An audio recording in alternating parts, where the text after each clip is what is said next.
Okay, for you who don't know, I'm a lecturer in environmental science here at CEC since a bit more than a year. I will talk about what does science say about how and why to interact with stakeholders in research projects. And my stake in this area is that I have been interested in natural resource management since very long. I'm interested also in the role of science in decision-making processes, policy-making processes, which is a field which is quite maybe outside what you are dealing with in this room, which is more linked to sociology of science. I'm a sort of social scientist, which in this context means that I'm very interested in methodology, and methodology in the social science is a huge field. There are different approaches on how and why to do things, and what I would like to do here today is to sort of put what we are doing into context. I will also give some example from my research, because I've been involved in several projects which are dealing with stakeholders' involvement of the role of science in policy making in different ways. In my PhD thesis in a project called DEMA, you will see some things from that, and another big EU project, and now in a project financed by the Swedish Environmental Protection Board, also research cooperation in the water management area, and as well in education, where I have been for the last 3 years heading a course on evaluation theory, which is actually focusing on how, which part of that is involved in how stakeholders can be involved in policy making processes, you could say. I'm not going into that.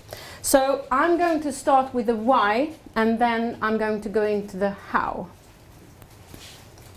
So just repeating some things that have already been said here.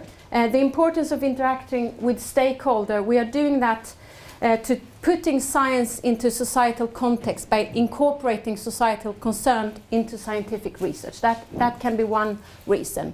We also would like to increase possibility for new scientific collaboration and decrease the risk for scientific duplication. That's another reason why we engage in these things. We also want, and that has been mentioned, increase the legitimacy of science in society. That is one reason, and as Karin pointed out, that you may also have situations and meetings where you interact with stakeholders where it actually becomes just crisis and so on. You also, in interaction with stakeholders can facilitate acceptance of scientific research and technological development. And one example where it didn't work very well was the GMO case, where Europe is not working, and there, I will not go into that. There are a lot of discussions and publication on why this, and it may be not that relevant, but there are examples of that where policymakers or decision makers, it didn't work as they maybe planned. You can also do this because you want to create better policy and better legal regulation, and you could discuss what better means. I will not discuss that word, which is if you work from a social scientific perspective, there are a lot of dimensions to what better could mean. Better implementation of policy and regulation could also be a reason why you want this. So these are a lot of reasons, and there are others as well why you do this. But you can also look at this why to interact on another level, and now I'm coming to the long history of development of stakeholder interaction between science. It's a long history, and I will show you some kind of graph of that historical development. But I will mention the reasons here, and you can be put, the presentations that have been so far can be put in different of these bullet points, or you have a combination of these bullet points. And I will come back to, I will come back to that in the end. So you can do this because you want to collect empirical material for your research. And you can say that there are two strands of how to doing that. One is called participatory research, which is something developed during the 60s, where you actually go out and do things together with scientists, and it's mainly coming from anthropology and ethnology, Some also part of developing studies where biologists have been involved, have been engaging on natural research management at a very local scale, have been involved in that. A lot of critique has been forwarded towards this approach of doing things, but they are also providing critique towards other ways of doing things. Or you can see it as just a methodology in a more traditional research depth. So you have a research setup. A more traditional research setup sees science as more separate from other activities. This participatory research sees science as one practice among a lot of other practices. So that's a sort of a fundamental philosophical difference on how you see what science is between the two of these things. Or you can have a joint development of research results, which could be linked to this, but it could be more what Henrik insinuated, that it could be just as a polishing over other things. You're just doing it just to make things fancy. So that could be more, I mean, it looks good, but actually there is nothing behind it. So that could be that category. You can also do it because you want to have a development of joint development of products and decision tools. And several of the presentations we have today has been categorized in that. So Stina, you actually have been here, and this field has actually been developed a lot within marketing research. So marketings, they are specialized in interacting with studies, and now with the Google, and now when you can see what you buy and when we buy, they're actually using this big data to improve products, which is some kind of stakeholder interaction, not maybe voluntarily, but anyhow. So this is a development with that field. Decision tools, I would say it's something that have come lately with the sort of development of computers and so on, and this is very much something into business management, but also in environmental science. This is where you're working with these kind of things. That can also be one school where you actually work to integrate scientific results into political decisions. And that is more information science and media and education and so on, where they also interact. But that's another school, and you have other sometimes rules of why and how you're doing things. Then it can be to enlighten policy making, improve or develop policy. And then you can find a lot of stakeholder interactions within the field of evaluation theory, where there have been a lot of methods, specific methods developed of how to do that. Or you can just want to integrate scientific results in society, and here you can see a lot of fields being developed within health sector. And now with the Horizon 2020, there's even a more push for this field.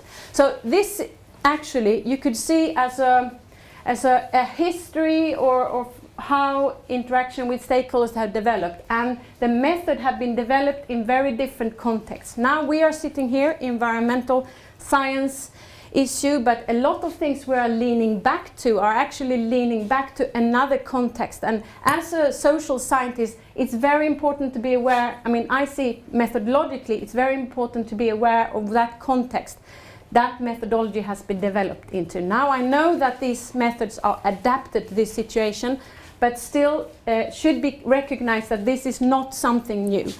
So this is a graph of the history of involvement of stakeholders, and this is increased involvement of stakeholders here, and it's over time.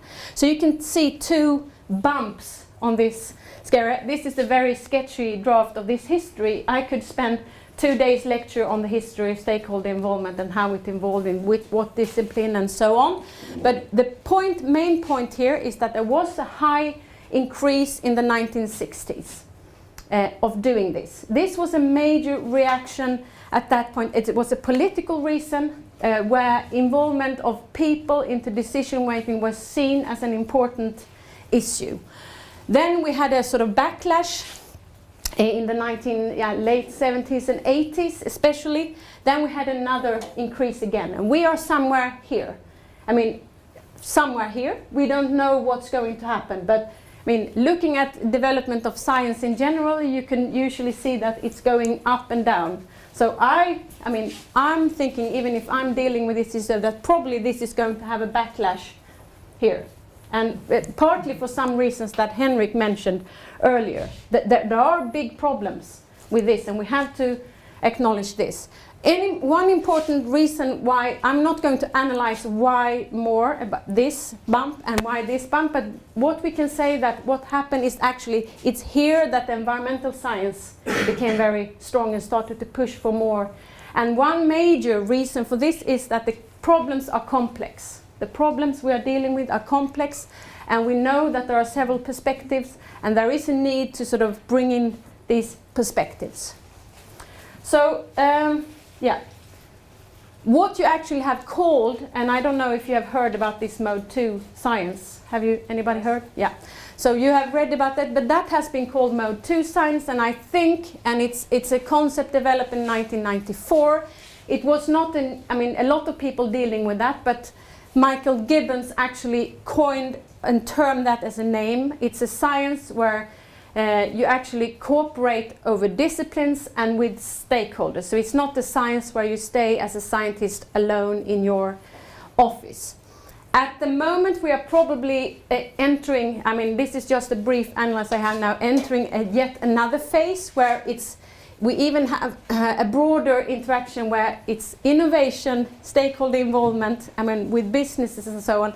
It's something, changing its shape, but I'm not going to deal with that, but it's important to have that in mind when you develop things, because there is a trend and a push for doing these interactions with an even broader group of people, even forcing us to develop innovations and so on, and that has consequences for what we do, how we should handle the situation, and so forth. So in the situation we have at the moment, we have had a track where we researchers, I mean long before researched alone, and where there are scientists willing to integrate, and most of the people here are on that track. But I think an important point, and that's what I'm showing this, and that was linked to what you answered to the question I asked you, Dennis, was about that maybe everybody here has their own role. That some people maybe stay here and other people may be here. And now I'm coming to the point, why have I been talking about this? Yes, I'm talking about this because, I mean, giving the history of this development, because I think it's really important that we as scientists involving in stakeholder are defining what are we doing what is my role, and why am I doing that? Because otherwise methodologically it becomes very fuzzy, ethically it can be very problematic as well. So, so probably we are going to have researchers that are dealing with and working in different ways, but we probably in one way or the other will need to work together like this, as we are doing actually in this house, for example. So now I'm going into the how, and this is a picture from one of my publications. It's actually going to come out in another more generic form this year, where we have sort of combined experience for more and double-checked the system, which is very similar to actually the steps that you have, Dennis, and it's partly similar to what you have developed, Ulrika. I have not developed. No, but whatever, these kind of decision support systems, where you have different steps, where you, I mean, different steps. I'm not going into detail here because it becomes very detailed. But then you have interactions with stakeholder over here, and you follow the steps, interaction, depending on how much money you get from the research fund, the more interactions you could have. I mean, that's it was said. In this project where this graph was, or this figure was presented, we had around 50 interactions and meetings with stakeholders. It was a 3-year project, a lot of interaction and working together. This was a project where we didn't do a causal loop diagram, but we used a hydrological model, and that model could produce different kind of results, or we can ask it to produce different kind of results, and these results were presented and interacted and discussed with the stakeholders in a similar fashion to yours, and some kind of combination between your method. So the model is coming in here. It could be the construction of your causal loop here, but we used a model. I mean, as an experience in this case, using very big models or models in general is difficult in project because they never produce or exactly what the stakeholders expect, or there are missing parts that they ask, why don't the model take up this? And if you have like this model was a nutrient leaching model, which has been worked on for 20 years at the Swedish Meteorological Institute, and they cannot just add things to that model. I mean, the big advantage of using a system like you have been with causal loop is that you can then just add it if it's something of importance.